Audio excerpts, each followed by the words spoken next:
And what are some of the challenges that you come across then? Because I'm guessing, and this is only through my experience of doing this exercise on my own business, that people will come with an idea, but they're not an expert in branding and they're not creative and don't have the technology to be able to pull it all together. Is it quite hard sometimes to get it out of someone's head as to what they're actually after?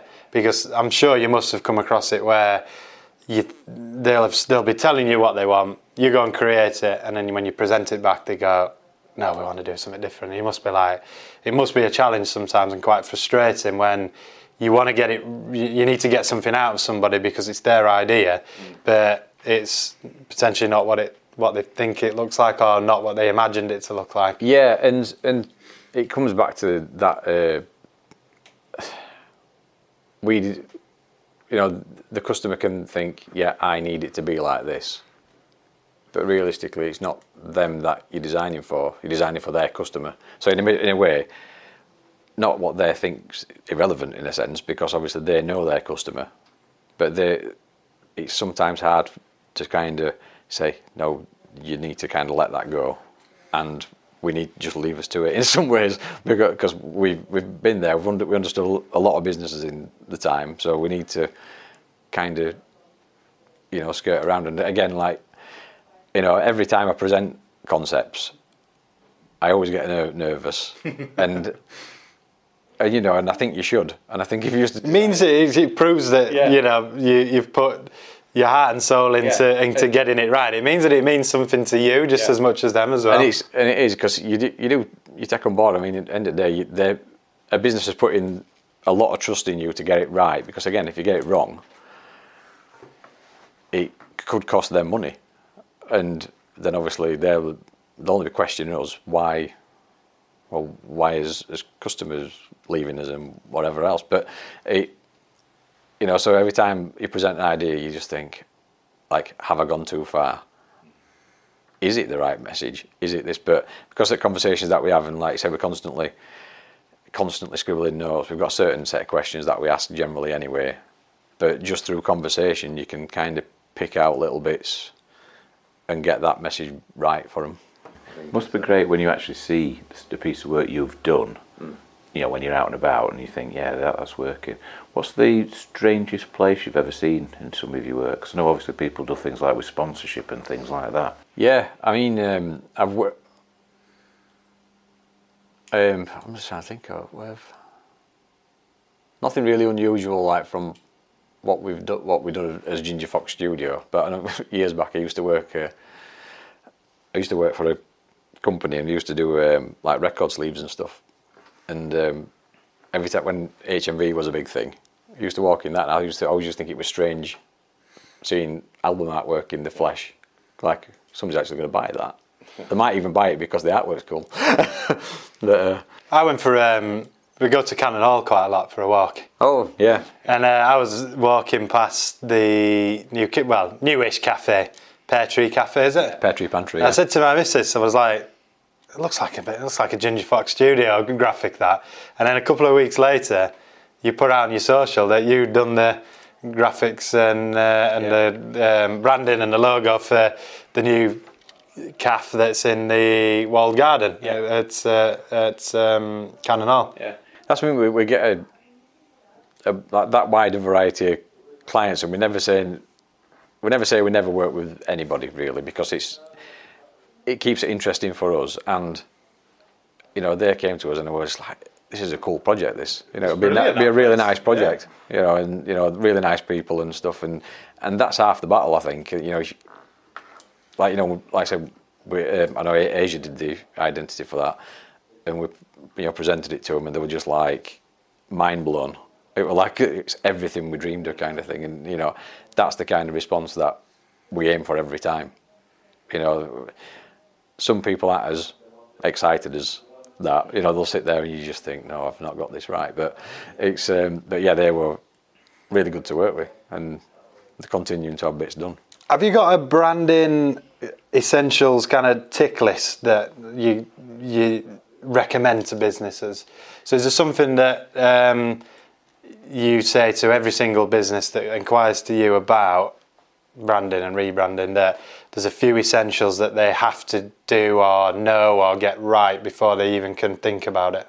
Like I said, from the initial conversation, what, you know, whether it be a phone call or it tends to be a phone call now, we just have a quick chat and just say, you know, like, why are you doing it? And that's when I can kind of gauge how many questions I actually need to ask. So I said the top 5, it's whether they need the strategy, you know, then we move on to you know, even it's from naming, because like obviously with the new thing we did naming as well. So if they're a new business and they want to invest in it, so it could be the naming strategy, then we go to the identity work, and then the next step is obviously running it out through everything. So but the 5 questions is literally like, why are you doing it? Why do you think you need it? Is the next thing. What are the hopes for it? And like I say, it used to be a case of, you know, preferential colours and things like that, but sometimes we steer whichever way we think will work best for that client. So there's varying things. It depends what level they're at already, and if they've got quite a clear message and, you know, that's working, it could be just the visuals that need to go alongside that. So it can vary on question wise. Would you say that all brands need a brand mark, so a unique signifier to that business? Like we've got the B. Yeah. So that's what we want to be recognised for. Not just the logo, but obviously everything underpinned. But someone can literally come and say, "Oh yeah, Brook," like Lyle and Scott on the t-shirts, and you recognise what they are. Adidas, you know what their logo. Do all brands need that? I think it's important, but you're seeing a lot of brands now, and the kind of, I think it's classed like they're called like kinetic kind of stuff. So it's you don't get like, in fact, the latest one that's done it is what used to be Hermes and is now Every. Yeah. Their logo, I can't remember how many variants there actually is, but because it's basically loads of different typefaces, and that logo can have obviously the EVR and I from all these typefaces, but I think there's thousands of variants of the Every logo. But I think they're trying to trade on people know the name, not the actual look. So, but obviously they rebranded because they're a bad rep, and everybody's now questioning like, what have they done? You know, so there's a bit of a mixed bag here. And then for people that are looking at potentially rebranding, what advice would you have for them? Because when we were looking at doing it with you, we didn't do it straight away, did we? No. And I think there was a lot of kind of pre-work that we did, and a lot of advice that you gave to us beforehand that was setting us up to do it right, if that's the right terminology. We didn't just jump in and go, right, I want to rip everything apart. It was like, let's take some small steps and then let's assess what the business actually wants to be known for and how we want to be perceived, and then we'll go for it. Is there any advice you can give to people? There's usually a point where a business realises that they need it anyway. So advice-wise is kind of, if people aren't engaging with you still, that's one of the questions that you think it's time to get in touch with somebody. You know, if are things looking dated is another thing what people tend to think. You know, if your logo's, I mean, we've had somewhere they've not been touched for 20 years.